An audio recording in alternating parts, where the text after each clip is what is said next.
కాకినాడ జిల్లా జగ్గంపేటలో జిల్లా ఉత్తమ ఉపాధ్యాయ అవార్డు గ్రహీత కొప్పు రాజేంద్ర మోహన్ ను స్థానిక ఎమ్మెల్యే జ్యోతుల నెహ్రూ ఘనంగా సత్కరించారు. గోకవరం రోడ్డులోని సాయి బాలాజీ ఫంక్షన్ హాల్లో మండల విద్యాశాఖ అధికారులు, మండల ఐక్య ఉపాధ్యాయ ఫెడరేషన్, ఇతర ఉపాధ్యాయులు రాజేంద్ర మోహన్ సన్మాన కార్యక్రమం ఘనంగా నిర్వహించారు. ఈ కార్యక్రమానికి ముఖ్య అతిథిగా హాజరైన ఎమ్మెల్యే రాజేంద్ర మోహన్ ను సత్కరించి సన్మాన పత్రం అందించారు. జిల్లా యూటీఎఫ్ కార్యదర్శి పడాల వీర వెంకట సత్యనారాయణ అధ్యక్షతన జరిగిన కార్యక్రమంలో ఎమ్మెల్యే తదితరులు సర్వేపల్లి రాధాకృష్ణ చిత్రపటానికి పూలమాలలు వేసి నివాళులు అర్పించారు. అనంతరం జ్యోతి ప్రజ్వలన చేసి కార్యక్రమాన్ని ప్రారంభించారు. ఆ తరువాత ఇటీవల పదవి విరమణ చేసిన భవిత విభిన్న ప్రతిభావంతుల పాఠశాల ఉపాధ్యాయురాలు చెల్లాపల్లి పద్మజను ఘనంగా సత్కరించారు. ఈ సందర్భంగా జ్యోతుల నెహ్రూ మాట్లాడుతూ అవార్డు గ్రహీత రాజేంద్ర మోహన్ మామిడాడు స్కూల్లో పనిచేసేటప్పుడు ఆయనకు అవార్డు వచ్చిందని, ఇప్పుడు మా స్వగ్రామం ఇర్రిపాకలో పనిచేస్తుండడం ఆనందంగా ఉందన్నారు. ఈ స్కూలును అభివృద్ధి చేసి విద్యార్థులను ఉత్తమ పౌరులుగా తీర్చిదిద్దాలని కోరారు.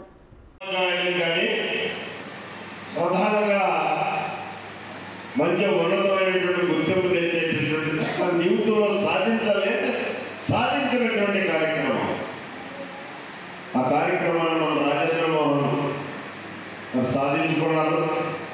అతను మనస్ఫూర్తిగా నేను అభినందిస్తున్నాను. మరింత ఉన్నతమైనటువంటి స్థాయికి ఎన్నడూ మళ్ళీ సర్వేపల్లి రాధాకృష్ణ గారి జన్మదినానికి రాష్ట్ర అవార్డు కావాలని కోరుకోవట్లేదు.